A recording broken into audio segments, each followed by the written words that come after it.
Orpheus, a tragic figure in Greek mythology. His likeness inspired generations of individuals through the many songs attributed to him. As a great musician, he was known as an imparter of wisdom, yet his story implied quite the opposite. Journey with me and Neil into the depths of antiquity to learn the impact Orpheus had on the world. Get ready to obtain true gnosis.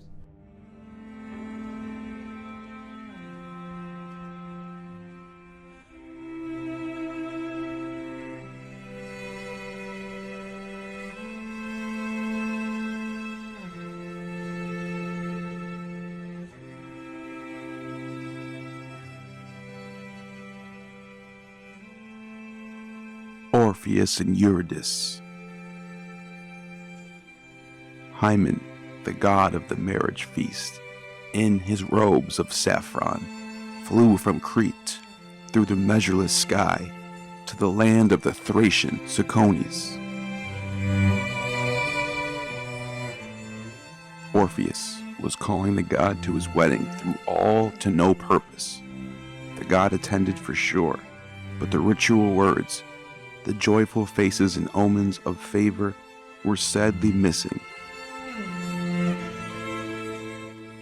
Even the torch in his hand kept sputtering smoke, brought tears to the eyes but never ignited, however strongly he waved it. The outcome was even worse than foreshadowed. The newlywed bride, while taking a stroll through the grass with her band of attendant naiads, suddenly fell down dead with the fangs of a snake in her ankle. When Orpheus, the Thracian bard, had indulged his grief to the null, in the air above he felt he must also appeal to the shades and dare to descend to the river Styx through the Tenarian gateway. Making his way through the shadowy tribes and ghosts of the buried, he came to Proserpina, throned beside the Lord of the Shadows, who rules the dismal domain, and plucking the strings of his lyre, he began, "You powers divine of the subterranean kingdom, where all of mortal creation must one day sink to our doom. If you will give me permission to tell you the truth, unvarnished by shifty pretenses, I've come down to explore the murky regions of Tartarus, nor to enchain the three-headed monster, Medusa boar, the dog whose coat is bristling with adders. I'm here in search of my wife, cut off in the years of her youth, when a viper she trampled discharged its venom inside her ankle. I'd hoped to be able to bear my loss and confess that I tried, but love was too strong. The god is well known in the world above, and I wonder whether you know him here. I divine that you do. If rumor has not invented the tale of the old abduction, you too are united by love, in the name of these confines of fear, in the name of this vast abyss, in your realm of infinite silence. I, Orpheus, implore you, unravel the web of my dear Eurydice, early passing. We all are destined for you. We may tarry a little bit, but sooner or later we speed to our one habitation. This is the place that we all are bound for, our final dwelling, Hades. And yours is the longest reign that the human race must endure. Eurydice, too, when her due of years has been ripely completed, shall own your sway. Till then, I beg you to let me enjoy her. If fate forbids you to show my wife any mercy, I'll never return from Hades myself. You may join in the deaths of us both."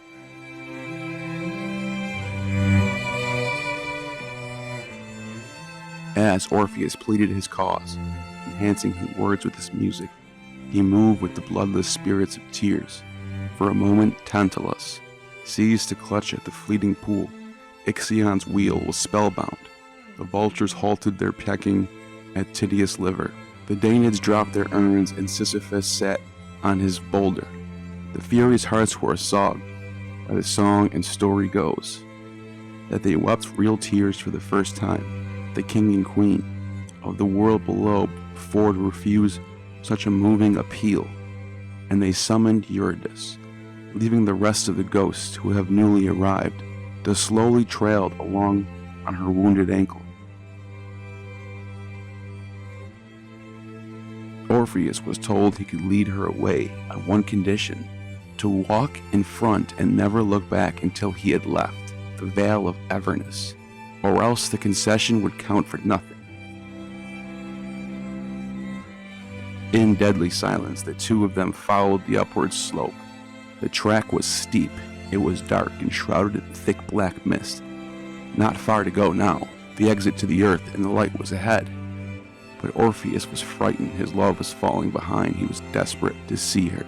He turned, and at once she sank back into the dark.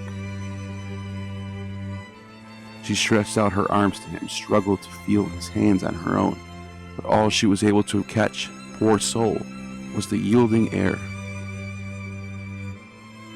And now, as she died for the second time, she never complained that her husband had failed her. What could she complain of except that he loved her? She only uttered her last farewell, so faintly he hardly could hear it, and then she swept once more to the land of the shadows. Robbed of his wife all over again, poor Orpheus was stunned, like the terrified person who once caught the sight of a three-headed hellbound, Cerberus, chained by the middle neck, and whose fear never left him until his nature changed, and the stone crept over his body. Or poor Lethra, transformed to stone for her pride and her beauty, whose husband Oeagrus took her offense on himself and hoped to be changed in her place. Two hearts that were once united in love, and now are separate rocks on the snowy heights of Mount Ida. Orpheus wanted to cross the Styx for a second time, but his pleas were in vain, and the ferryman pushed him away from the bank. So he sat in the rags for a week without eating a morsel of food. His anguish, his grief, and his tears were all that kept him alive. Cursing the gods for the dark and cruel unkindness, he finally took himself back to Rhodop's heights, and so wincept Hymus.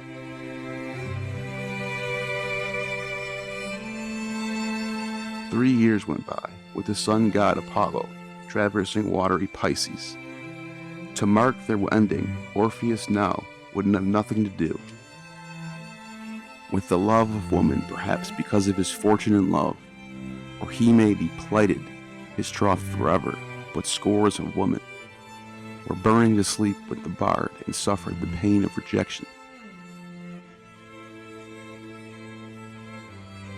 Orpheus even started the practice among Thracian tribes, turning to love for immatures, and of plucking the flowers of spring before he has come to his manhood.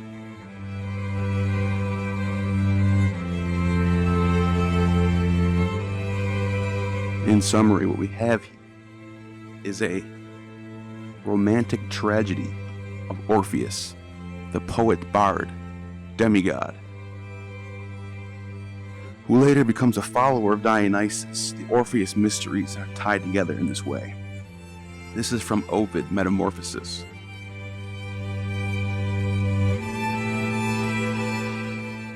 Gripped with the reality of his wife dying from the bite of a snake at a young, ripe age, he tries to go to Hades to get her out, and they actually try to give him they play a game with him and say, you can have her, but you can't turn around, you have to walk backwards on your whole way out. And he tries to do this and fails. And that's it. It just ends like that.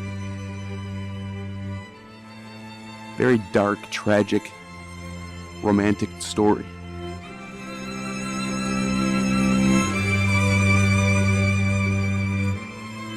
Let me know what you think about this in the comment section. Like and subscribe, and I'll see you later.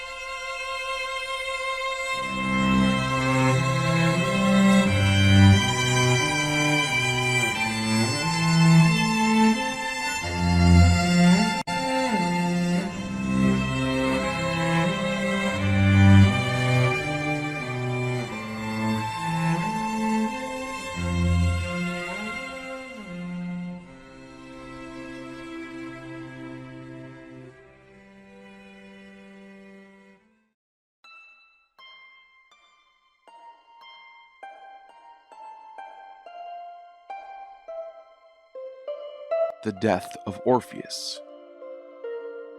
With songs such as these, the Thracian minstrel bewitched the forest, entranced the beast, and compelled the rocks to follow behind him.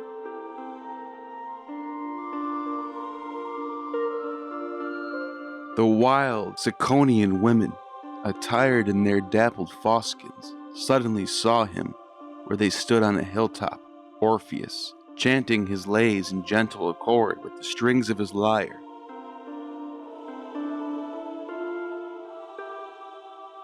One of the bacchanals, tossing her flowing hair in the breeze, cried, "Look, look there, the man who rejects us," and launched her thyrsus straight at the head of the great musician who served Apollo. The ivy-tipped spear inflicted a bruise without drawing blood.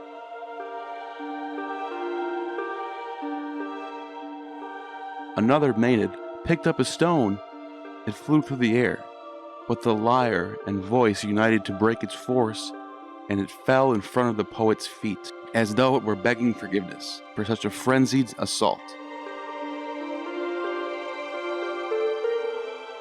Yet the women continued their recklessness, aggression, restraint, and fled that the spirit of madness reigned.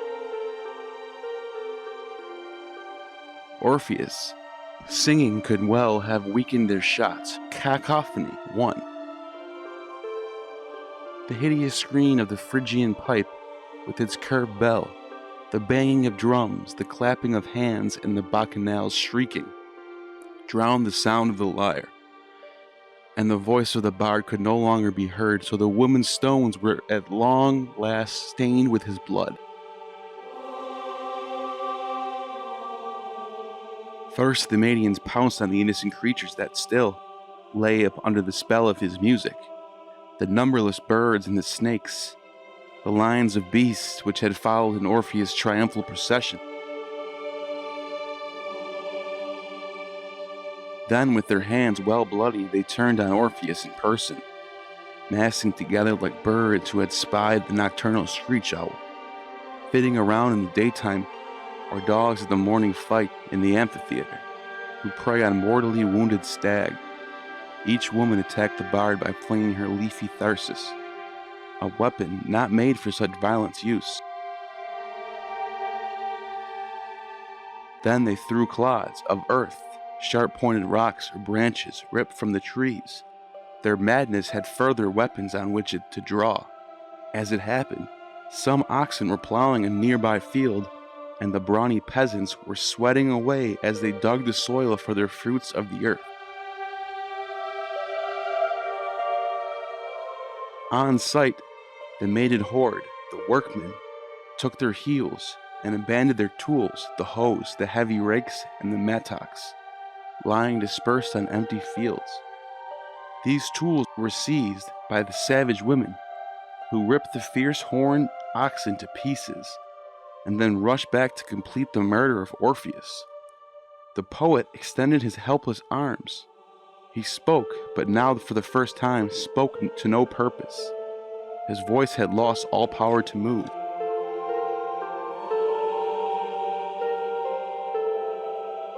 Those impious women destroyed him, and through those lips, those wonderful songs had attracted the rocks and touched the hearts of the beast. His soul passed forth with his breath and melted into the winds. All his companions wept for Orpheus, the soughing birds, the beasts of the wild, the stubborn rocks of the trees which so often had following his singing. The trees indeed dropped all their leaves, and the mourned, shorn-headed. It's also said that the rivers were swollen with tears they had shed themselves, while the nymphs of the streams and the woodlands edged their garments in black and allowed their hair to flow loose. Orpheus' limbs lay scattered around, but his lyre and his head were thrown into the river Hebrus. Afloat midstream, O wonder! The instrument uttered a plaintive moan, the lifeless tongue emitted a feeble dirge, and the banks re-echoed in sorrow.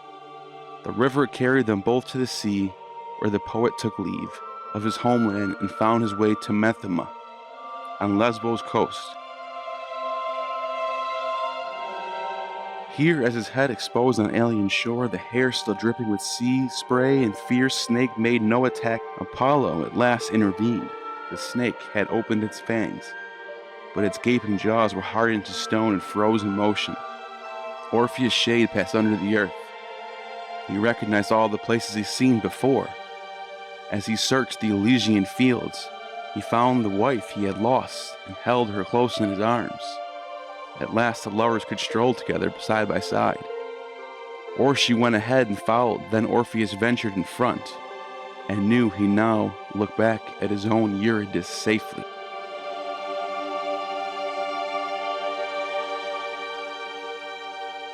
This is a strange tale. So if you watched my last video on Orpheus and Eurydice, very sad, tragic tale about Orpheus losing his wife to a snake bite. He tries to go down to hell and get her out. He fails.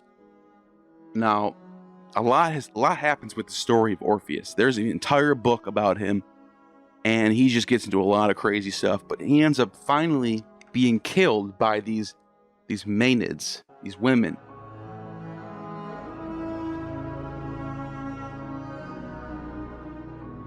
So you got to understand that the reason why this happens to Orpheus is none other than Dionysus himself, who orders the Maenads to tear him apart in a Bacchic orgy because of his choice to worship Apollo over Dionysus. And Apollo is the father of Dionysus. So there's sort of the jealous god aspect there.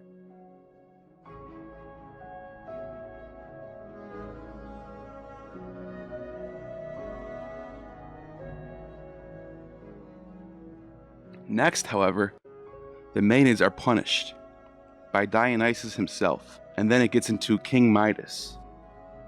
So I will continue for the next chapter.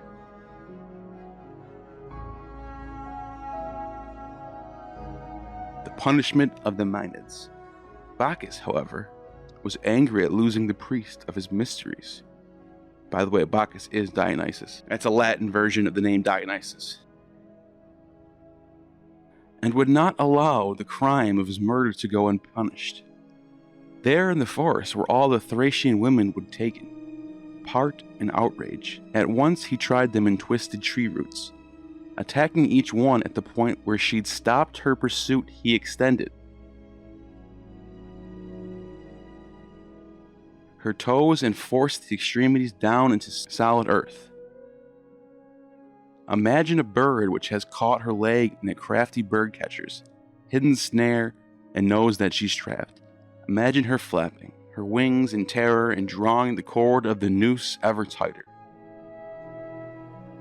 So when a woman was struck on her own with her feet embedded, she tried in a panic to pull herself free, but the supple roots had her tight in the clutches of held her down and struggled to jump out.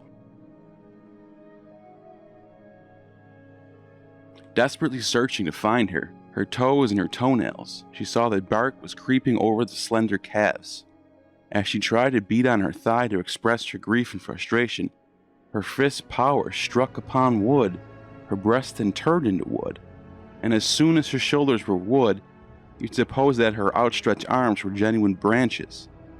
Indeed, you'd be perfectly right in supposing it.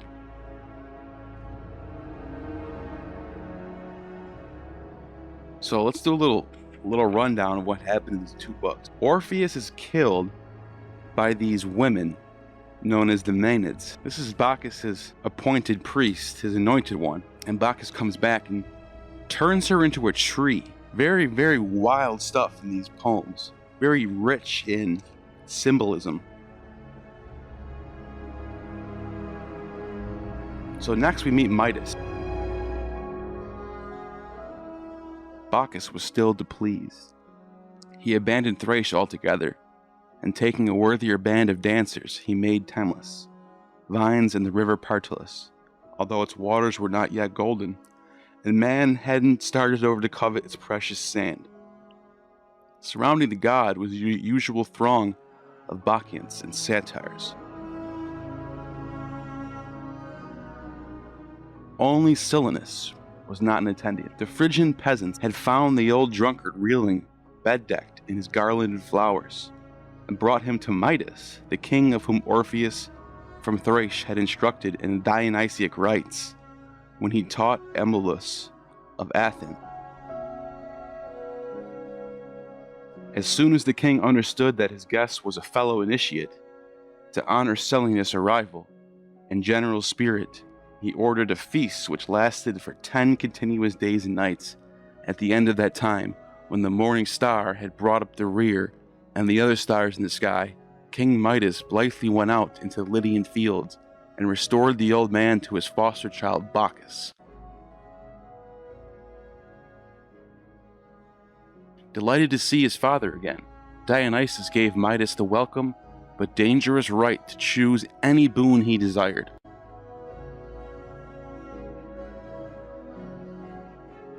The king, not one to employ such a gift very sensibly, answered, "Grant that whatever I touch with my body may turn to gold." Bacchus agreed to this wish and gave it ascribed power, which would prove its downfall, so that the king hadn't choose more wisely. Midas departed in high delight with his bane of a present, and put the gifts to the test at once by touching some objects. Passing an oak with a low boughs, but certainly pulled as a leafy twig, the twig and its foliage turned to gold. He lifted a stone from the ground that also became pure gold. He touched a clod. The power in his fingers converted the soft earth into a hard nugget. Plucking the ears in ripe cornfield, he reaped a harvest of gold. He picked an apple and held it, a present from the Hesperides garden. He rested his hands on the doors of the lofty palace. The doors appeared to be glowing. Again, if he has washed his hands in the running water, the shower he shook from his fingers might well be seduced fair Danae's virtue, gold. A world full of gold, he exclaimed. His mind could barely contain his hopes. As he gloated, his servants laid him a table piled with the choicest meats and loaves of bread in abundance. That was the moment of truth, when Midas hungrily touched the bread with his fingers, serious gifts grew rigidly hard, or he attempted to tear some meat in his greedy teeth, he found he was uselessly crunching on wafers of yellowish metal. He mixed fresh water with wine, the god who had granted his wish, but all that entered his throat was a trickle of molten gold. Stunned by this turn of events, now wealthy but desolate, Midas longed to escape from his riches and loathed the thing that he had prayed for.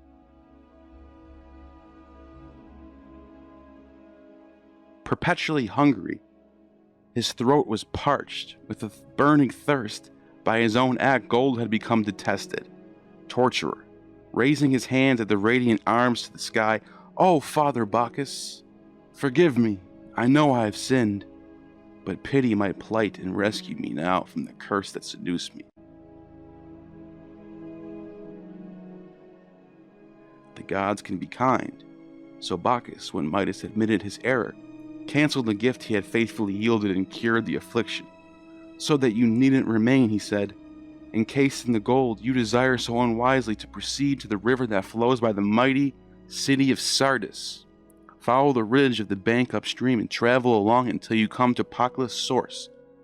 Then plunge your head in the foaming spring where it gushes most strongly, and purge your guilt as you cleanse your body." The king went up.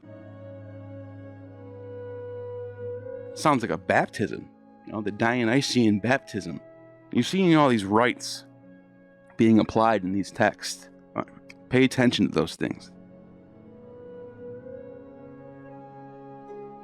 "And purge your guilt as you cleanse your body." The king went up to the water as bidden. The power of the Midas touch imbued it with the gold and passed from his human body into the river. The vein is now old, but the particles still flood over the fields, to harden the soil with gold, to dye to earth clods yellow.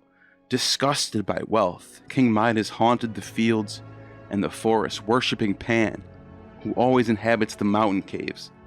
But his wits remained in obtuse forever. Moreover, his utter stupidity once again was destined to prove his downfall. You've heard of Tumulus, the rocky mountain which steeply ascends to a wide view over the straits, with the range extending as far as Sardis up north. in the south to a tiny Hypia, where Pan was boasting about his piping skills to the lissom nymphs as he practiced the easy tune on his wax-bound reeds. He dared to disparage Apollo's playing compared with his own and entered an ill-matched competition with Ptolemy as judge.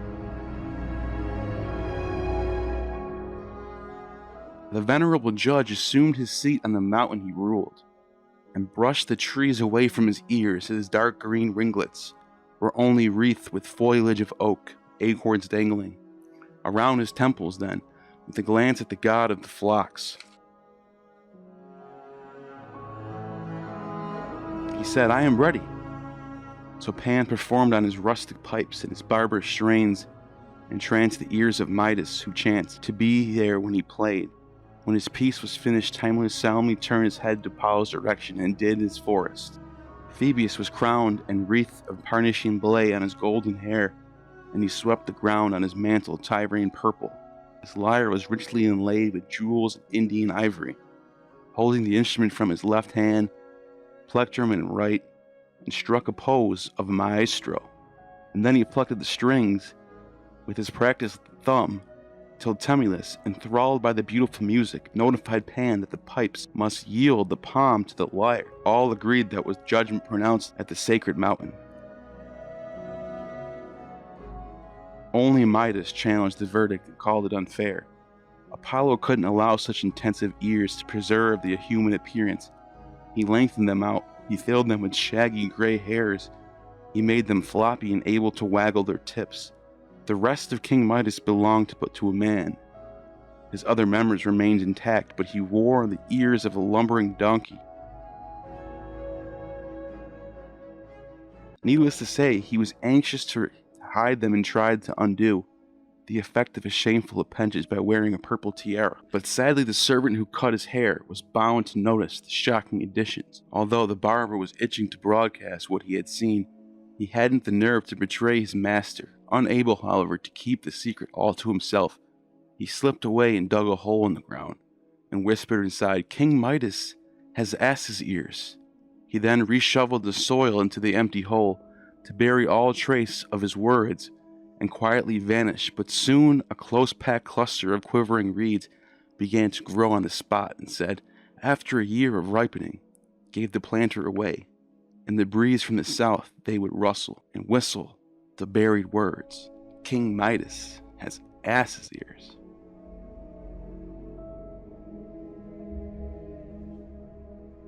Alright, so what just happened here? Midas wished to have the touch of gold. He's granted that wish, but very, very fast he realized this is a big mistake. He can't even eat food. Like, it's just a horrible thing to do. And he realizes that wisdom grows deeper than just looking for riches and wealth. So what happens next is he's told to dip into the river and be washed away from his sins by Dionysus. And he does this. So as he's walking away from this river, he sees Apollo and Pan having a contest. And the judge is Mount Temulus. And the judge declares Apollo the winner. And it's a musical contest. And Midas was able to hear the musical contest as he was down there. But he eavesdrops and he thinks that Pan should have won. So even Apollo is saying, "You have the ears of an ass." Apollo makes sure that everyone is aware of this right off the bat by transforming Midas's ears into donkey ears. So now he looks even more like a fool. When I read this, I'm looking at Midas like myself. There's bigger things in life. There's more important things to worry about if I just worried about if I can get rich. And then there's the second aspect of it where he washes away from his sins and now he wants to be the judge of everything. So he just gets redeemed from his sin, right? He gets born again, and immediately after he's born again, he wants to judge everybody else. You notice that? No, Apollo should have won that. No, Pan should have won that. And he's immediately rebuked and saying, "Dude, shut up. You have donkey ears." I think it's great. I think it's genius. I think this is an amazing piece of literature.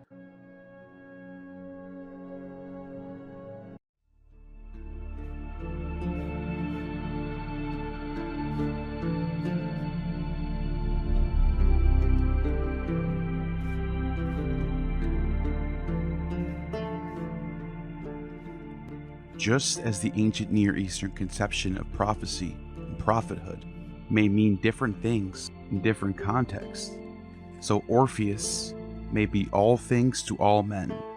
Orpheus appears in countless legendary stories as the son of the solar Apollo, the high priest of Dionysus, and the muse Calliope, or as a devoted worshipper of Apollo himself. Accordingly, Orpheus makes Helios the same as Apollo and Dionysus, though as a giver of oracles and a prophet, he always was a companion of Apollo, and he was always devoted to Bacchus. Subsequently, Dionysus sent the Maenads against him in jealousy, and he was torn to pieces like the Egyptian Osiris.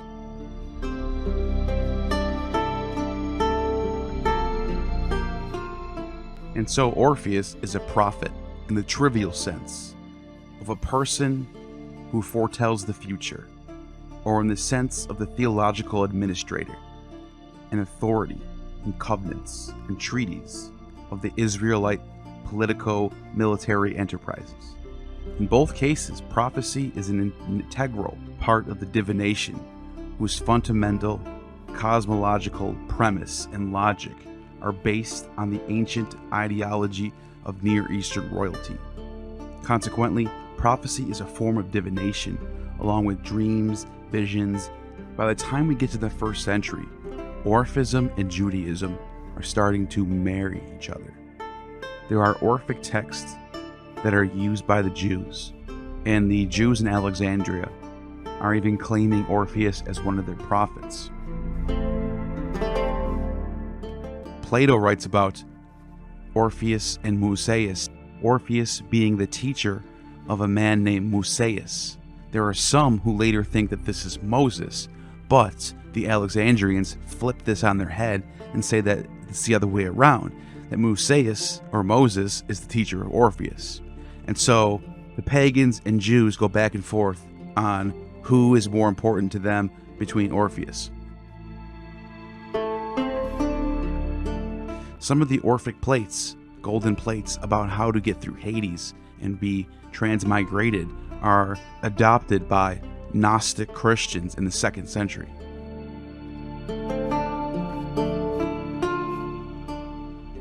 The term Orphism is somewhat ambiguous, as it is not clear exactly what it refers to. The ancients never spoke of Orphism, but only about Orpheus. Think of Orpheus like a prophet. Orpheus is presumed to be the author of Orphic books and certain Orphic rites. A book became Orphic simply by being ascribed to Orpheus.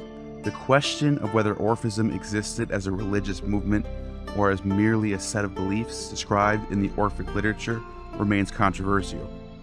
The rise of Orphic ideas and the nature of Orphic practices remain obscure despite some recent discoveries. The unifying factor, Orpheus, is a mythical figure of Thracian origin, whose main characteristic was unique gift for music.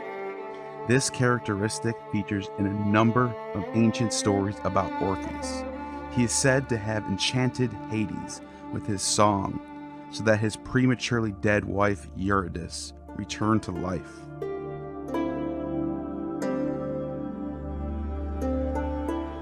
To have taken part in the Argonauts' expedition and ousting the Sirens, and to have been beheaded by Thracian women, while his head continued to sing hymns. Though his achievements, Orpheus appears as a great shaman, somebody whose spirit can affect the whole of nature, from plants and animals to souls and even gods or Hades. These achievements are often the subject of the Orphic poems, usually hymns or longer poems of theogonic or cosmogonic content, most of them now lost or only partially preserved.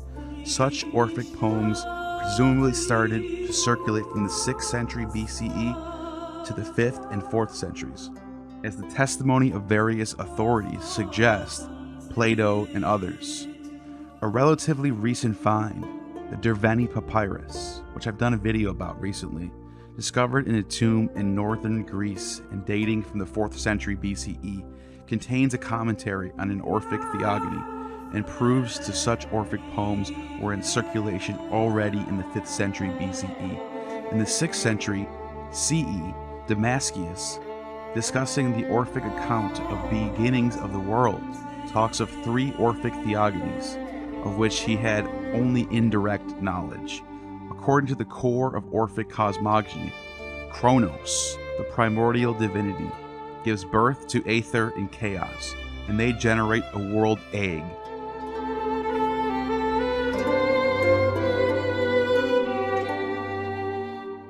The link between these poems and a cult of Orpheus is difficult to determine. The Derveni papyrus, buried and burned with an unknown Greek, makes even clearer the close linking of religious practices to a specific text. Orphism seems to have been very much a book of religion. Plato talks purveyors of purifications and rituals which bring deliverance from unrighteousness, claiming that these people perform rites in accordance with books by Muse and Orpheus. The most ancient testimony to Orphic practice comes from Herodotus, with reference to the prejudice against introducing woolen articles into temples or being buried in them.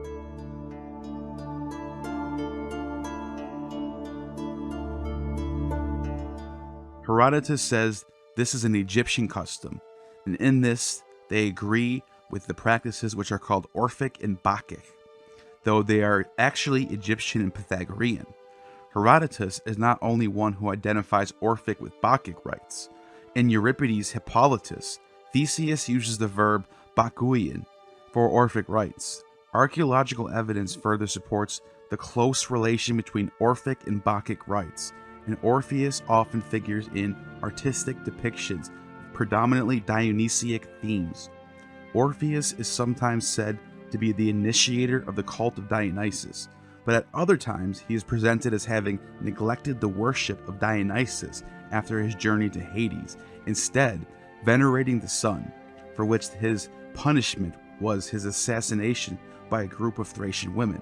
We hear of active Orphikoi in Athens and in southern Italy in the 5th century BCE, and we know of their distinctive views. But little is certain of their rites. Ancient sources speak of Orphic rites, though without giving precise information, and also participants in these rites. Presumably, the mysteries referred to, at least in some of those occurrences, are the Eleusinian mysteries. In some sources, Orpheus is mentioned as their founder.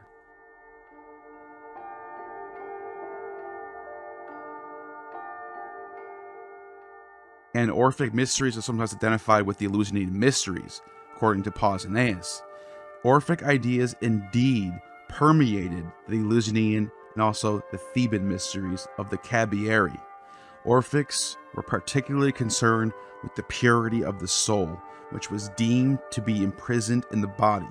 This purity was sought through an ascetic way of life, with strict rules, especially about diet, such as abstinence from meat, but also from eggs, beans, and wine. Orphics believed in an afterlife and the transmigration of the soul, similar to reincarnation, a feature which brings Orphism closer to the Pythagorean ideas rather than Eleusinian mysteries. There is a certain common ground between Orphism and Pythagoreanism, and perhaps some rivalry between them.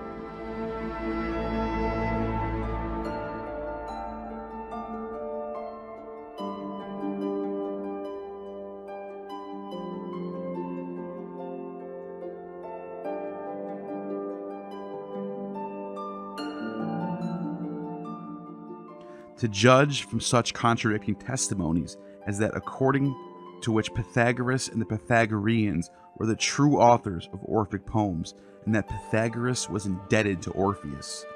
Orphic literature proliferated in the Hellenistic and imperial eras. In the religious syncretism of late antiquity, the name Orpheus continued to fascinate. But now there was even less concern for demarcation between Orphic and other religious cults. A significant revival of interest in Orphic literature occurs with the Neoplatonists. Orpheus was now not only an inspired poet, but also a theologian and a prophet.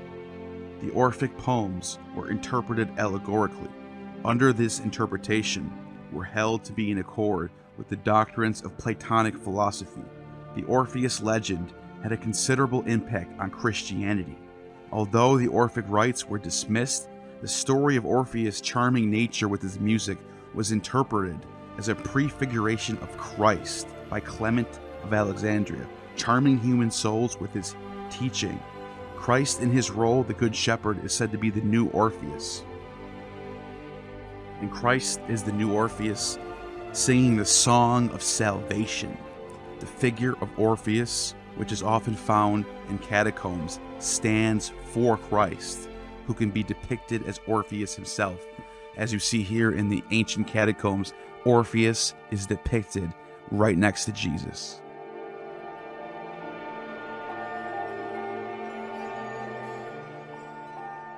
And with that being said, I want to know what you guys think about that. Orpheus is the Orphic mysteries sort of the what fills the void before Christianity, if that makes sense? Or is Christianity, in a real sense, what fills the void after Orphism? Or do they blend into each other through an evolution of ideas? What do you guys think about Orphism? Let me know in the comments, and you have just attained true gnosis.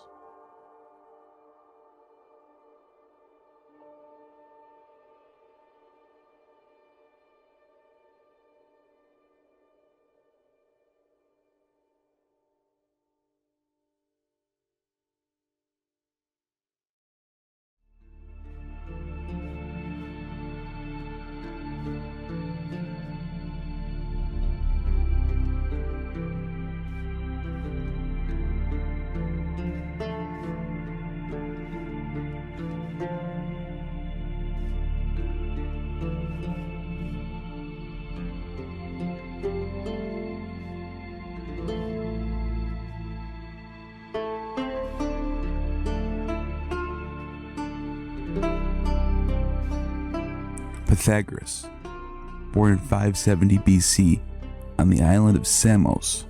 He was a contemporary of Pharisees and was brought up in a culture of Ionian philosophy, which was heavily influenced by Homer and Hesiod.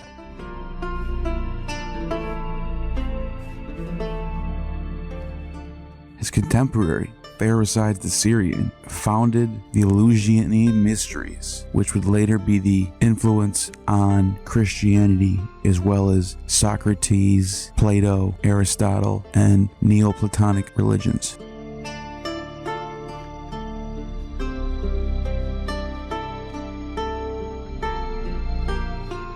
Pythagoras founded the school of Italy, known as the Pythagorean school. Most of his philosophy is still taught today, and his math is still used today as well. Pythagorean theorem is a popular way to do calculus and algebra.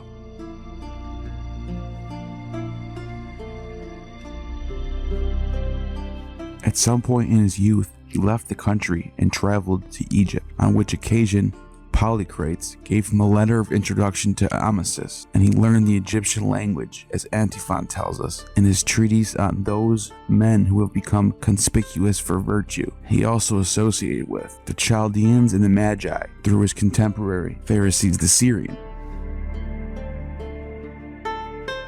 His philosophy began to shape the Hellenistic world before Alexander paved the way. Alexander, who was taught by Aristotle, was also taught by Plato, who was also taught by Socrates, and Socrates, being a contemporary of Epicurus and Democritus, followers of the Pythagorean philosophy. And a long story short, Pythagoras' philosophy shaped Western philosophy.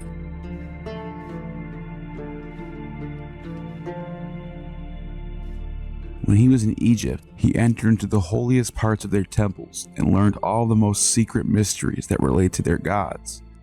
Then he returned again to Samos, and finding his country under the absolute dominion of Polycrates, he set sail and fled to Croton in Italy. Having given laws to the Italians, which were at the time were divided into tribes, the Latins, the Etruscans, he gained a very high reputation there, together with his followers, who were about 300 in number, and governed the republic in the most excellent manner, and set the stage for the Roman Republic.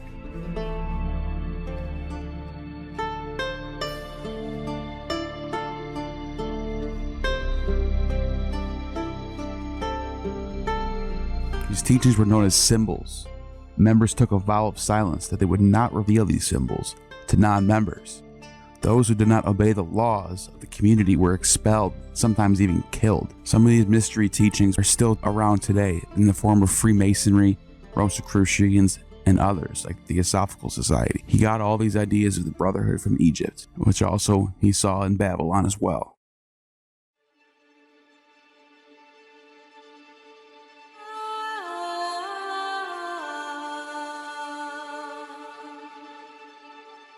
Heraclides of Pontus says that he was accustomed to speak of himself in this manner, that he had formerly been to Athletes and had been accounted to be the son of Hermes, and that Hermes had desired him to select any gift he pleased except immortality. Accordingly, he had requested that, whether living or dead, he might preserve the memory of what had happened to him. While therefore he was alive, he recalled everything, and when he was dead, he remained the same memory. At a subsequent period, he passed into Euphorus and was wounded by Menelaus. While he was in Euphorus, he used to say that he had formerly been in Athalites, and that he received a gift from Hermes, the perpetual transmigration of the soul, and passing into whatever plants or animals it pleased. And he had also received the gift of recollecting all that his soul had suffered in Hades, and when sufferings too are endured by the rest of the souls.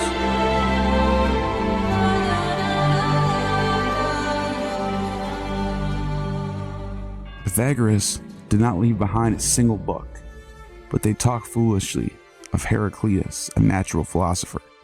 Speaks plainly enough of him, saying, Pythagoras, the son of Menestars, practiced inquiry beyond all other men, and making selections from these writings, he thus formed a wisdom of his own, and extensive learning in cutting art. Thus he speaks because Pythagoras, in the beginning of his treatise On Nature, writes in the following manner: By the air which I breathe, and the water which I drink, I will not endure to be blamed on account of this disclosure.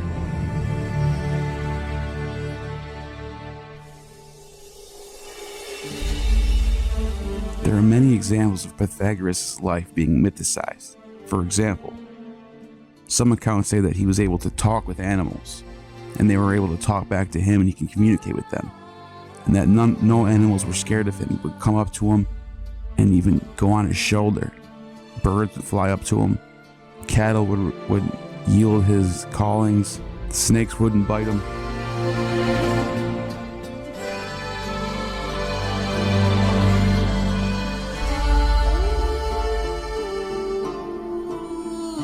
It is even said that he was robbed when he was on a boat.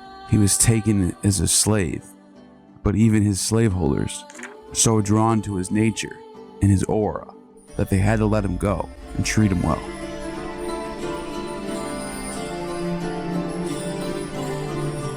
Pythagoras is known for his writing the golden verses, which are as follows. First, honor the immortal gods, as the law demands. Reverence thy oath, then illustrious heroes. Venerate divinities under the earth. Do rites performing. Then honor your parents and all your kindred. Among others, the most virtuous thy friend. The highest duty is honor of self. Let justice be practiced, in other words, as deeds.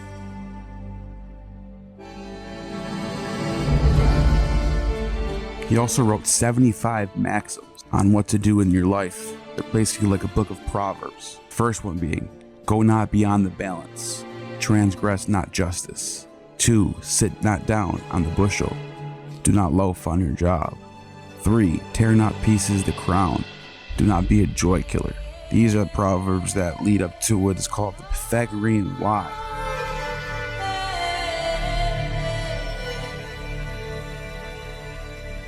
The Pythagorean why is a symbol showing the two different paths of life. Towards the left, there's the slothful way, which leads to falling into the fire.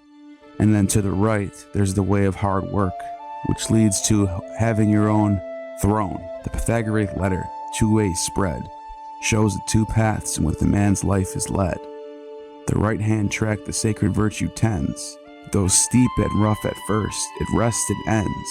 The other broad and smooth from its crown, on rocks the travelers tumble down. He who to virtue by harsh toils aspires, subducing pains, worth and renown acquires. But who seeks slothful luxury and flies, the labor of great acts, dishonor and die.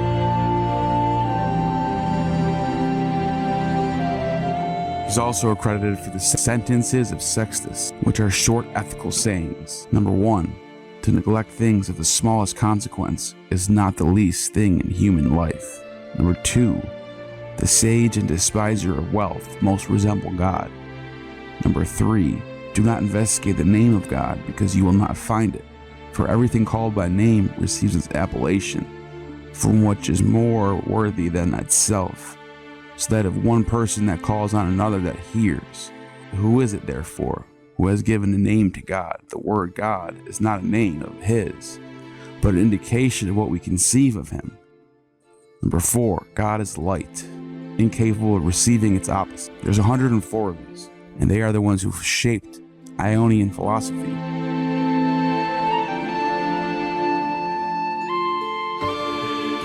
He's said to have episodes where he would rapture travel places, where he would completely disappear in one spot and appear miles into another spot, like teleportation.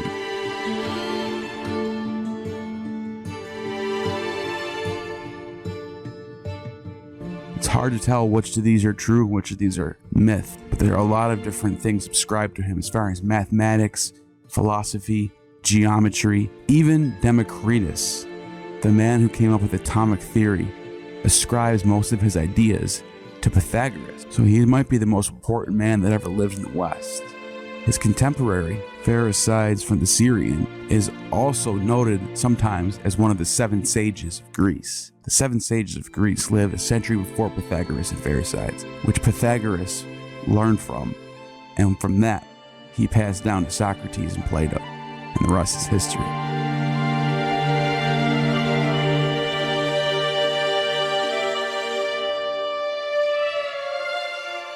Another belief attributed to Pythagoras is the harmony of the spheres, which maintain that the planets and stars move according to mathematical equations, which correspond to musical notes and thus produce an audible symphony. According to Porphyry, Pythagoras taught that 7 muses were actually the 7 planets singing together. In his philosophical dialogue, Proceptus, Aristotle has literally double say. When Pythagoras was asked why humans exist, he said, to observe the heavens, and he used the claim that he himself was an observer of nature, and it was for the sake that this is passed over into the life. He also taught a communal lifestyle and vegetarianism, similar to what we see with the Qumran community in first century Israel.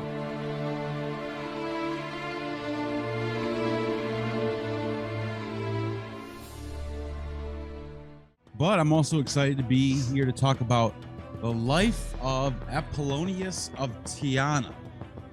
And we're going to talk about that. Jacob has read this book written by Flavius Philostratus, 2nd century writer. He's 3rd century. And he wrote it for Julia Domna, wife of Septimus Severus and mother of Caracalla. So now we got the timeline down. Now we know where we're at. Yeah. Let's get into his life. I mean, it's a lot. There's a lot. He does a lot of stuff. He goes to a lot of different cities, meets a lot of different people. But to start off, I'll just start it off and then I'll throw it to you. He is a Pythagorean philosopher. And he's very skeptic, it seems like. But I'm gonna let you talk about him a little bit. So you could just take the floor. Sure. So Apollonius of Tyana, he goes around, he's ministering his Pythagorean beliefs. And he's a philosopher, and he was persecuted under Emperor Domitian. Domitian banned the philosophers from Rome. And one of the most notable things, if not the most notable thing about him, is actually after he died. Because after he died, his followers they started believing him to be the son of Zeus. Now, alternatively, his father is actually Apollonius Senior. So there are different versions of his parenthood. In some cases, it's Zeus. In other cases, it's another guy called Apollonius. And there are people out there that think that Apollonius of Tyana has significant parallels with Jesus. In terms of miracles, yes, because he rises from the dead. I mean, he wasn't crucified, but he rises from the dead, and he ascends to heaven. Like his body can't be found. They were taking his body on the way to be buried, and his body disappeared. It's sort of reminiscent to the Gospels when they say, "Oh, his body's missing," the empty tomb thing. So the way Apollonius of Tyana, the way his death is portrayed and his post-mortem is portrayed is somewhat quasi-similar to the empty tomb narrative in the Gospels. The way Apollonius is mythologized kind of gives one the feeling that they might have thought him to be Apollo in the flesh, and hence the name. That's actually what the name means. Apollonius means, I think it means son of Apollo. I think the eus at the end of the name, it means son. Yeah. Apollonius means the son of Apollo. Now he does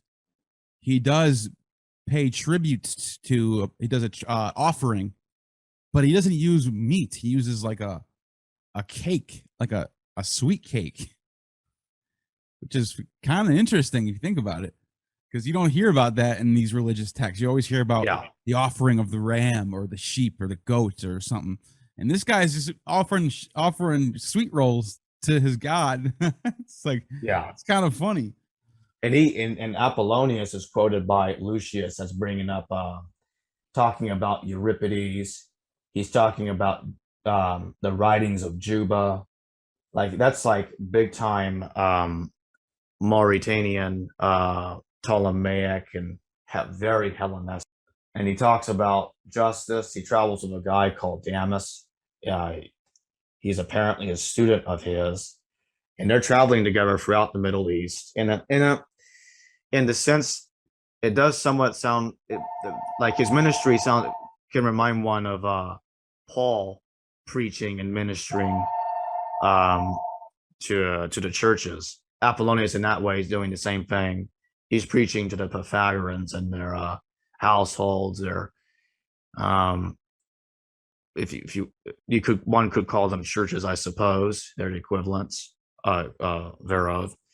And Apollonius, he also went on a ship that got shipwrecked, just like Paul, ironically, and Josephus as well. There's a shipwreck narrative in there.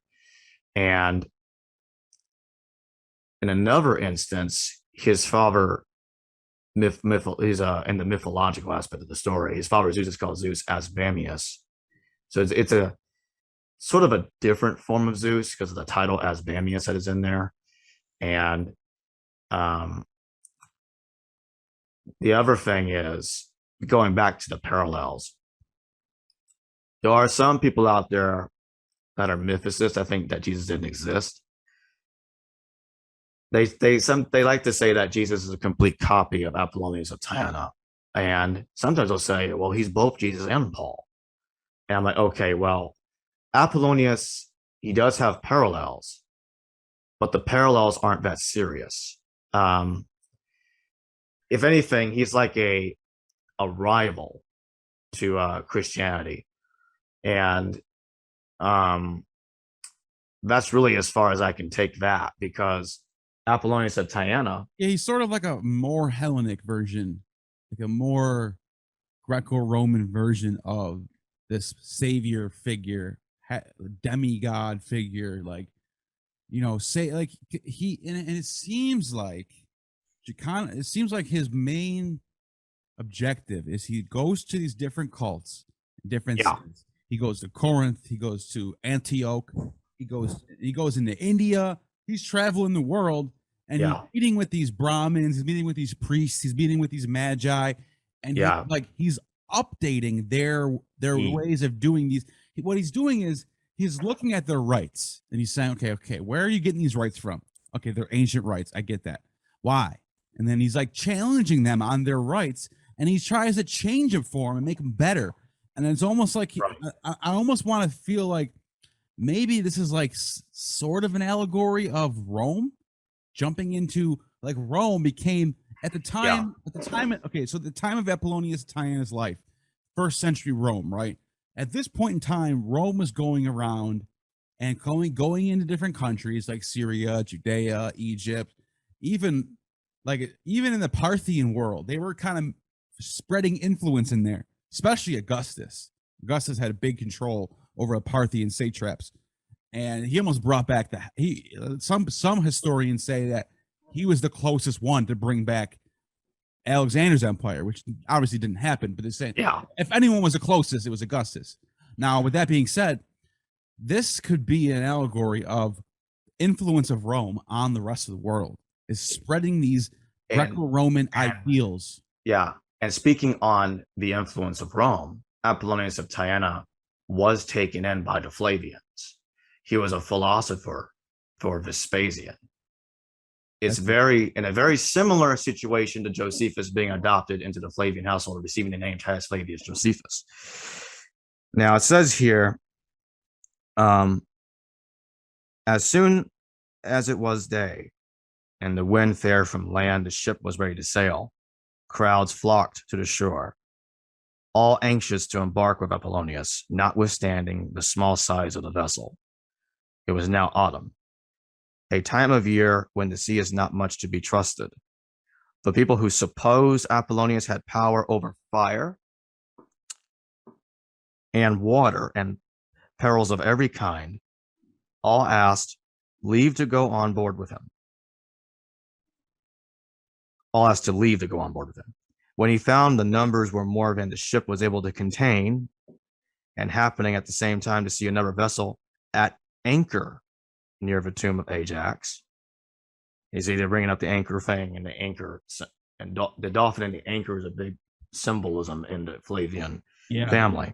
He cried out, "Let us embark in that vessel, for it is glorious to be saved with the multitude." After doubling the Trojan promontory, he bid the pilot steer for Elia, situate over against Lesbos, and to make it by coasting near Methamana.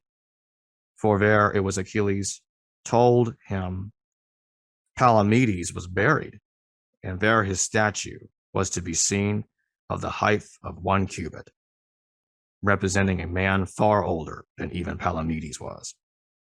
As soon as the vessel touched his land, he went ashore and said aloud, "O ye men of Greece, let us show our respect for this great man from whom comes all knowledge, and let us treat him better than the Achaeans did, by honoring him for the sake of virtue, who was so unjustly put to death."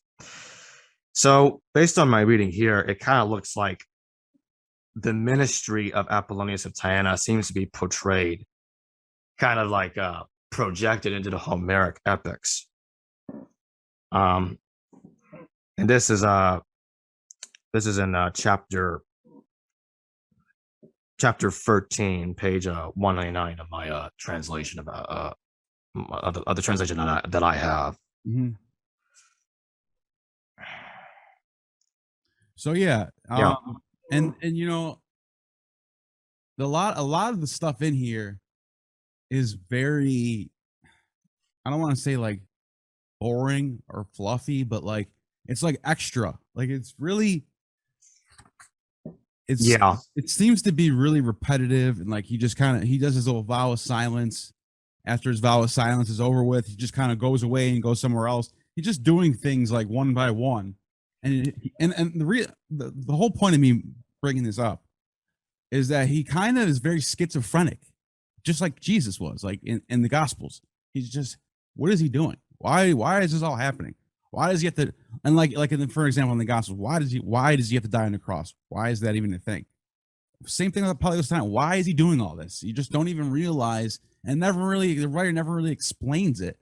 It's just this is what he's doing, and this is who he was, and he worked these miracles, and he went into Judea, and he taught all these mysteries to everybody. And okay, cool. What's the point? You know what I'm saying? And like that, Right. that really is a question that I would like to hear somebody try to answer. What is the point of Apollonius of Tyana? You know what I mean? Yeah. And in another conversation that Apollonius is having over philosophy, there's a similar, it's not completely similar, it's quasi-similar to something Jesus said, supposedly said in the Gospels. I'm going to read this. When Apollonius discovered that the Jove blushed and changed color at one time as if disposed to speak, and at another as if not, he the more urged his request, just as if he had no foreknowledge of his character. The Jove, as soon as he received a little his presence of mind, cried out, "O ye gods, what shall I say of myself? I am not wicked, and yet I know not whether I can call myself good, as little or no praise can attach to the negative virtue of not having acted ill." Excellently observed, said Apollonius. You speak as if instructed by the Indians, as if you had learnt that sentiment from the lips of the divine Oeagrus himself, for it is his own.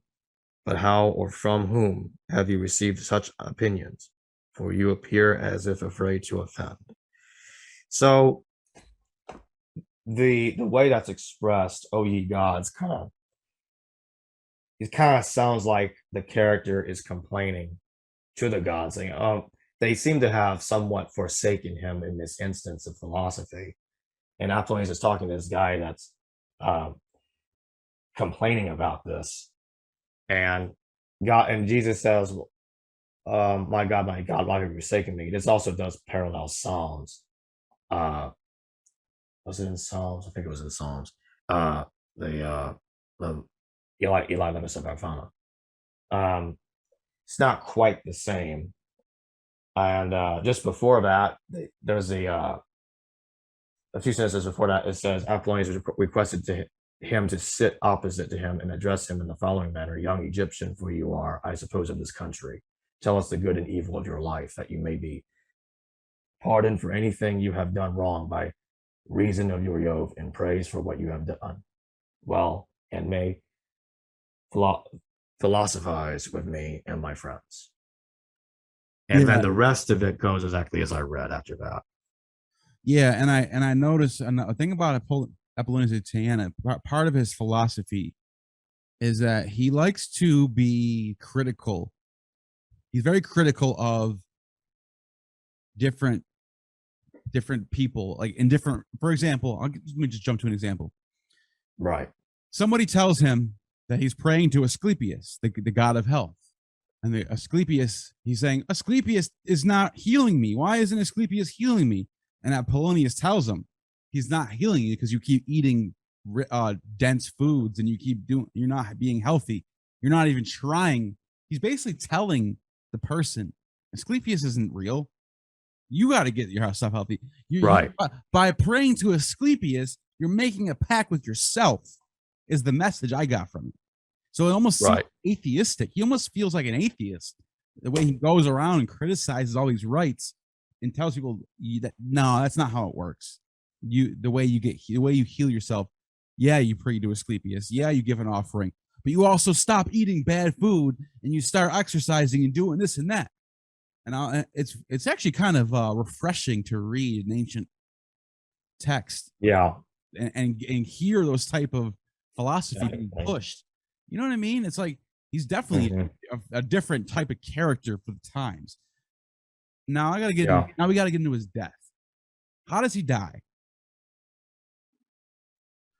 Yeah. So, according to what we're told by Lucius, Apollonius died at the same year Domitian did, or might have been 1 year later. So around 96, 97 AD. Okay, but what exactly happened though? Did he keep his own disciples? I hear you hear a lot. He once Domitian dies, Apollonius dies too, and that's pretty much the idea. He dies of old age.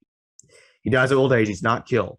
He's not killed. That's a common misconception I wonder where people get that from. People hear that he gets killed by his own disciples in the same way that,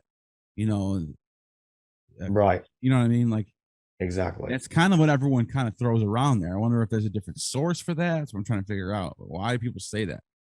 And not that I'm aware of. I don't think there was a different source.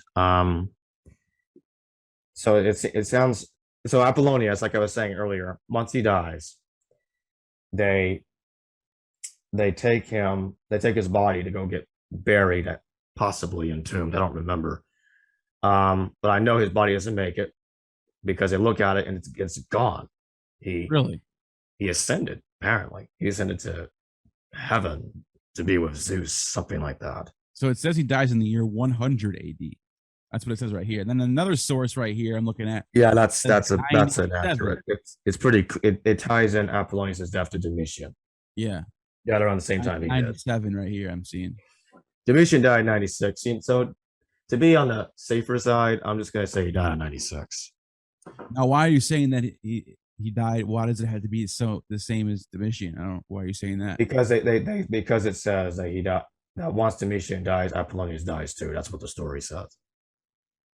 Okay. It's strange, but that's the way that's the way it goes. So it says, okay, now I got a list of some of his miracles. I just want to go across. I just want to read them out just so we can kind of touch on it. So it says that he had extrasensory perception. We already talked about that. When Emperor Domitian was murdered on September 18th, 96 AD, Apollonius was said to have witnessed the event from Ephesus in Turkey about midday on the day that it happened in Rome. So he's kind of remote viewing the death from Turkey while Domitian's dying in Italy, which is very weird. And then he told those present with him, "Take heart, gentlemen, for the tyrant has been slain on this day." So he was very against Domitian, but his brother Titus he liked, right? Yeah. Okay. So he kind of mirrors the church attitude.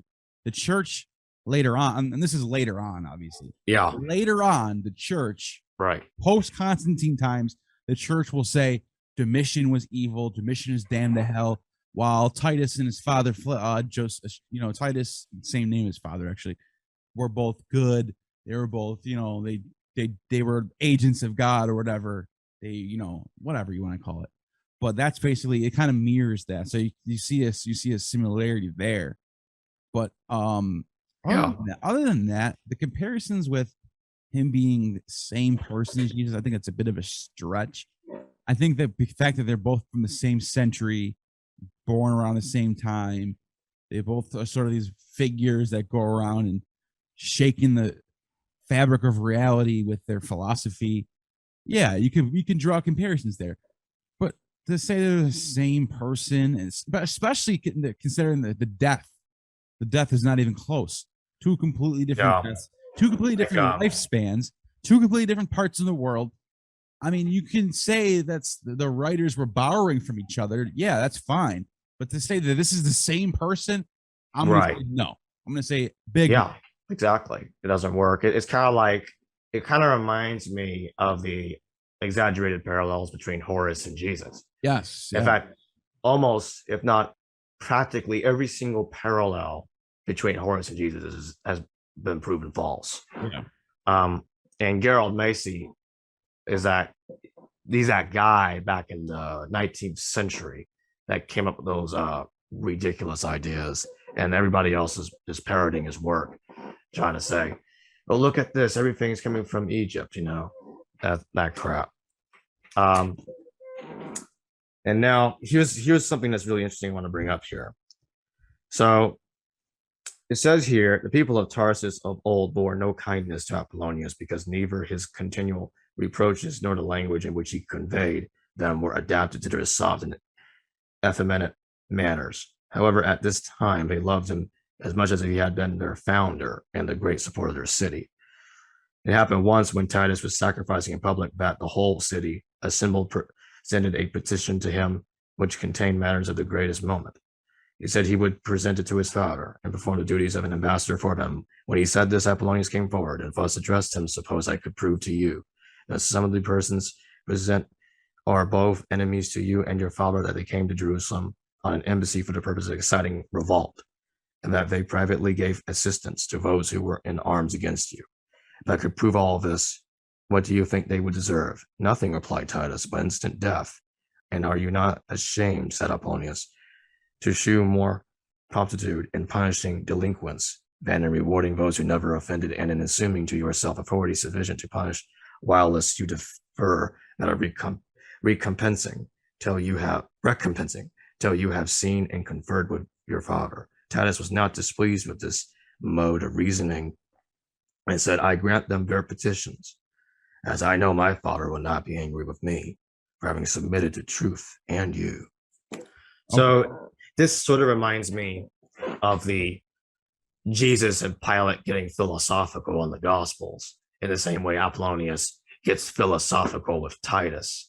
And what's interesting is Apollonius and Titus seem to be on the same side when it comes to the Jews. Apollonius is just trying to tell Titus to be a little bit more careful with his philosophical judgments of people. Yeah.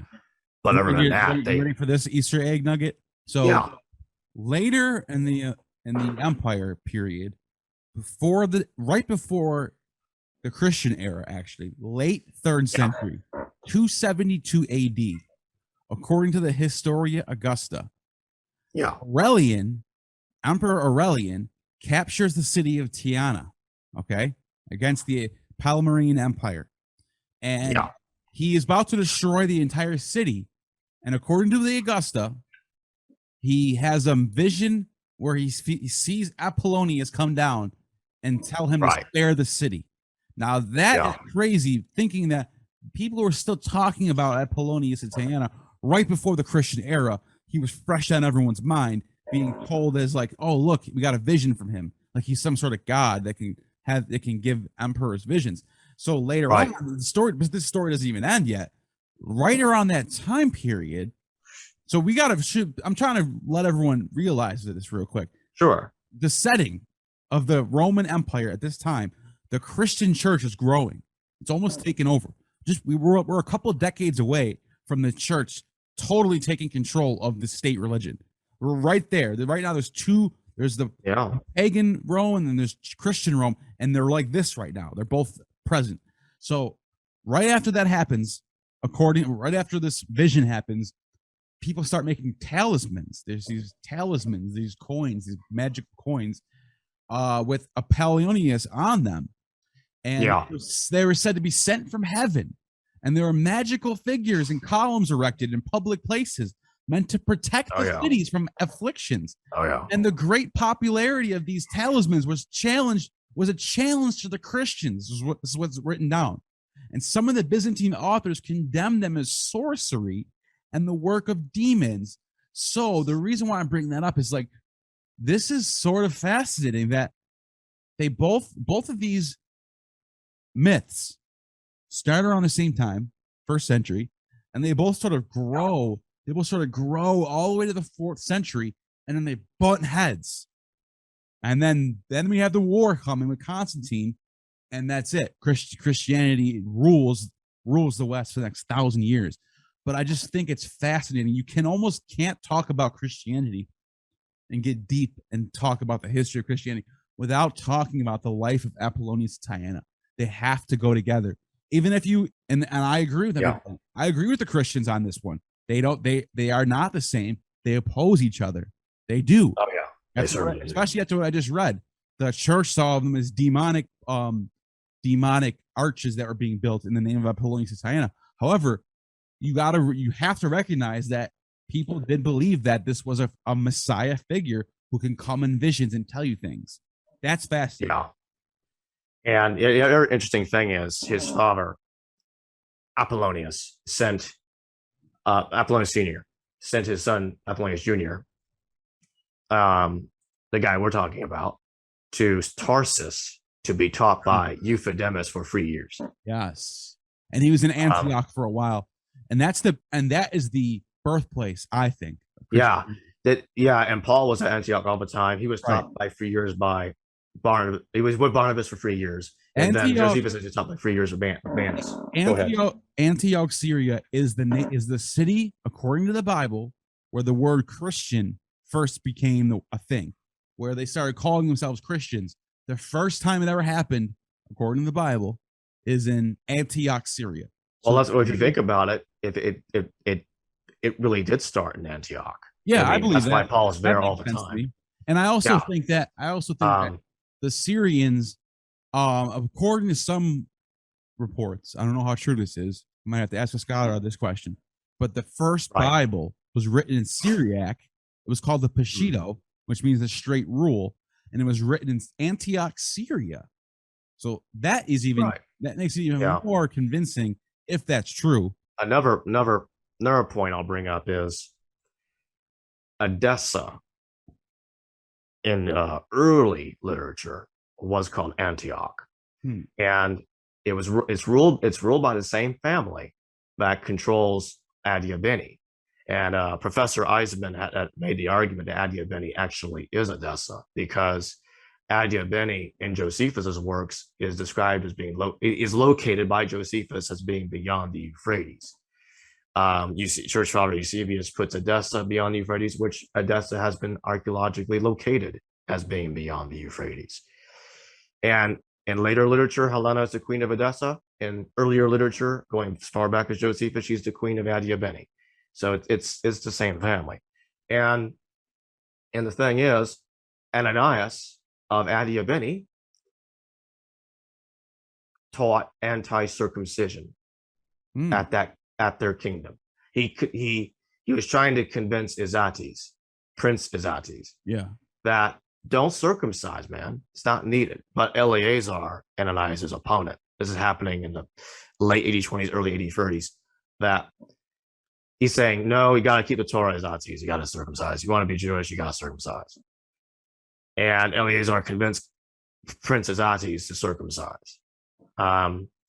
It's a similar argument to the one Paul had with Cephas and James in Galatians. Some pronounce him Kephas. But anyway, Cephas and Paul had that conflict. Paul opposed him to the face over this. It got really, really ugly. But yeah, it's practically the same argument. Is it the same now? Is it the same people? No, it's not the same exact people. It's the same ideology being taught. And at the end of the day, and this is we could probably close out at this point. Sure. At the end of the day, these are myths. So when you're writing, when we're talking about people writing myths, they're gonna borrow from each other. It's the zeitgeist of the times. It's in the air. It's not like everyone wants to say who copied who. It's not even about who copied who. It's about what the writer was going with. A great example is Dr. Josh Bowen. He brings up Eminem. Okay, why do you bring up Eminem? Well, Eminem might make a rap line. He might borrow from a big. Yeah, I remember him bringing that up on my Tupac or something. And it's not. Yeah, it's not that he's copying other rappers. He's referencing them and making something else with it. So it's not. You really can't say it's copying or plagiarizing. It's just making a new form of art with what's around. That's just how it's are. Speaking on that, I'm gonna do a video pretty soon here on my channel about Manifu being very confused. Like Manifu's screwing up Moses in a big way. I'm going to show people that the story of Osarsiv is it's bunk. It's nothing. It's nothing that can help. Yeah. Well, Manetho also says that Osiris was a person that lived. Yeah. So we can't go off that as someone who's telling the truth. Exactly. Because there's some people out there that think that, oh, look, this guy's saying the Hyksos are the Jews, but like, no. And the thing is, it's actually Josephus that's making that claim. I don't recall Josephus quoting Manifu to back him up, saying he actually thinks this. Yeah. And the thing is, we could do another video on the Hyksos expulsion. Oh yeah, and how that became related with the Jewish Exodus. We could do a video on that later. But Sure. you got any closing remarks on Apollonius that we haven't mentioned, and do you want to tie everything up and whatever you want to say? Yeah, I'll give a conclusion.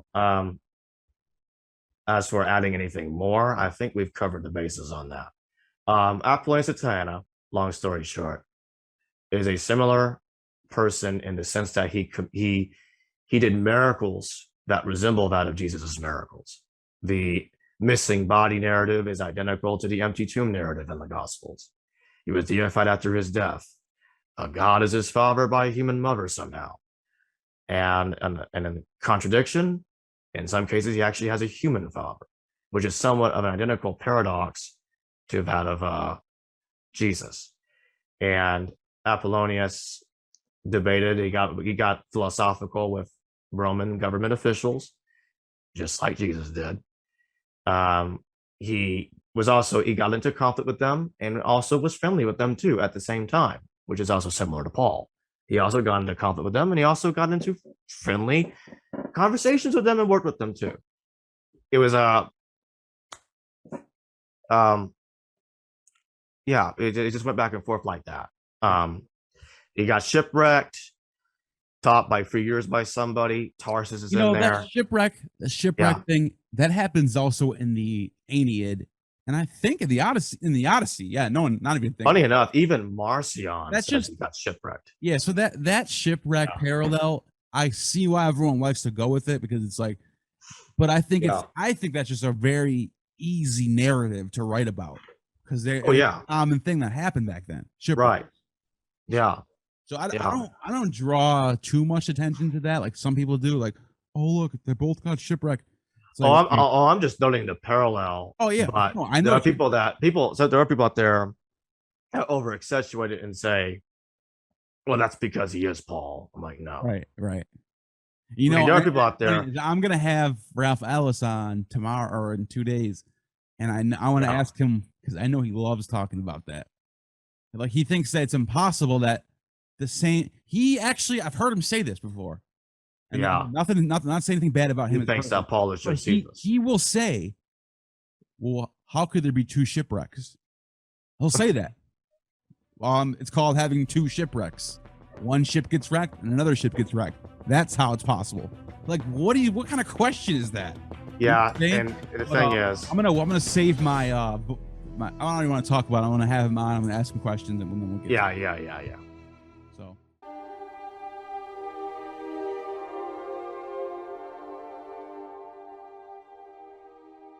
In the small town of Gjovran, Bulgaria, there are a group of Eastern Orthodox Christians who, on certain feast days of the saints, come to a forest and light candles, leave blessed icons and coins in the mouth of a cave known as the Devil's Throat, in memory of Orpheus, the son of Apollo, and husband to Eurydice. For it is thought that this cave was the same cave Orpheus descended into to talk to Hades and demand his wife be returned to the realm of the living. Now you may be asking yourself, how is it the case that so many Christians are venerating a legendary Thracian demigod, prophet and musician? The story behind such a notion goes way back to the earliest Christians and their claim to the venerable figure. One of the first well-known and erudite Christians who lived in the 2nd century, Justin the Philosopher, considered a saint in all the churches, believed that Orpheus was one of the prophetic voices in antiquity that pointed to the Christian doctrine of monotheism, due to the fact that he had met Moses sometime during his life. He writes in his address to the Greeks, "At all events, we must remind you what Orpheus, who was, as one might say, your first teacher of polytheism, latterly addressed to his son Musaeus and to the other legitimate auditors concerning the one and only God. And he spoke thus, 'There is one Zeus alone, one sun, one hell, one Bacchus, and in all things but one God. Nor of all these as diverse let me speak.' And when he swears, he says, 'Now I adjure you by the highest heaven, the work of the great God, the only wise, and I adjure you by the Father's voice, which first he uttered when he established the whole world by his counsel.' Here he calls the word voice, for the sake of the poetical meter. And that this is so is manifest from the fact that a little further on, where the meter permits him, he names it word. For he said, 'Take the word divine to guide your steps, Now, this account of Orpheus is not necessarily promoting him as a great figure, but Justin the philosopher takes these Orphic hymns to be prophesying that one God exists as Father, and that he creates using his voice or will. This is very much something Christians took seriously due to the fact that Jesus was thought to be the Word becoming flesh, as written in the Gospel of John. However, as we go into the next century, we see that the seeds are being put in place for Orpheus's sainthood. Coming into the 3rd century, Clement of Alexandria becomes a towering figure in the realm of Orthodox Christian theology. As a catechetical leader of the Alexandrian school of theology, he's seen with great esteem among the various members of the church, either in the laity or the clergy. In Eusebius's ecclesiastical history, he cites one letter given to Clement, where he is addressed as The blessed presbyter, a man virtuous and approved, whom you yourselves also know and will recognize. Clement of Alexandria takes the promotion of Orpheus as a prophet, which was claimed by Justin the philosopher, and goes 3 steps farther with it. In his exhortation to the heathen, chapter 7, he writes, In this venturous manner has he on the stage brought truth before the spectators. But the Thracian Orpheus, the son of Oeagrus, hierophant and poet at once, after his exposition of the orgies and his theology of idols, introduces a palinode of truth with true solemnity, though tardily singing the strain, I shall utter to whom it is lawful, but let the doors be closed nevertheless against all the profane. But do you hear, O Museus, offspring of the light-bringing moon? For I will declare what is true. And let not these things which once appeared in your breast rob you of dear life, but looking to the divine word, apply yourself to it, keeping right the seat of intellect and feeling, and walk well in the straight path, and to the immortal King of the universe alone direct your gaze. Thus far Orpheus at last understood that he had been in error. But linger no longer, O man, endued with varied wisdom, but turn and retrace your steps and propitiate God. Now this is a very interesting admission. Here, Clement makes the case that Orpheus was more than a prophet, but also repented of his sins, and was aware that his early hedonistic lifestyle of idol worship was wrong. This echoes a concept in Christian theology known as the virtuous pagan, which conforms with what Paul calls in chapter 2 of the Romans, the law written on the heart. However, this in itself doesn't explain whether or not Orpheus was saved and brought to heaven. For this, we must go a bit later and talk about St. Catherine of Alexandria. Catherine of Alexandria, a daughter of Constus, the governor of Alexandria, was best known as being martyred under the behest of Emperor Maxentius. She was known as a philosopher and a debater. One of her debates were included in the writings of Demetrius of Rostov, an 18th century Russian bishop of the Eastern Orthodox Church, showing how late this material becomes cherished in Eastern Europe. She writes, Then, having opened for us the gates of paradise, closed by evil, he rose on the 3rd day and ascended into heaven from whence he came. He sent down the Holy Spirit upon his disciples, and they went about preaching his divinity, in which you also, O philosopher, ought to believe, so that you may become his true servant. For he is merciful and summons all who have sinned, saying, Come unto me, all ye that labor and are heavy laden, and I will give you rest. Believe then your own teachers and gods, Plato, I say, Orpheus and Apollonius, who although unwillingly plainly confessed Christ to be God. Now, this passage is referencing a specific reading of Matthew 12:40 and Ephesians 4:9, where it says, For as Jonah was 3 days and 3 nights in the belly of a huge fish, so the Son of Man will be 3 days and 3 nights in the heart of the earth. And, What does he ascended mean, except that he also descended to the lower earthly regions? this is specifically recalled by St. John Damascene in the 6th century in his exposition of the Orthodox faith. For no other thing has subdued death, expiated the sin of the first parent, despoiled Hades, bestowed the resurrection, granted the power to us of contemning the present and even death itself, prepared the return to our former blessedness, opened the gates of paradise. This is Jesus going into Abraham's bosom and taking all the prophets, patriarchs, philosophers, and good people to heaven. This is the fate of Orpheus. There is much more I could talk about in the history of the Christian imagination. For instance, there was a popular Christianized version of the Orpheus story from the 14th century called Sir Orfeo, who recasts Orpheus as a king who bargains for his dead wife in Hades. If we wanted to extend these parallels to Judaism, there have been synagogues such as the Dura Europos synagogue, unearthed by archaeologists, which dates back to 245 AD, which looks similar to the interior of an Eastern Orthodox church and presents a large icon of Orpheus in it. Ultimately, the connection behind this figure and the Abrahamic religions is quite strong. And with that, you have just attained true gnosis. Thank you so much for watching this video. I'd like to thank my members, Morgan Silver, Marilyn Cook, Edna Bozeman. Make sure to sign up for a YouTube membership.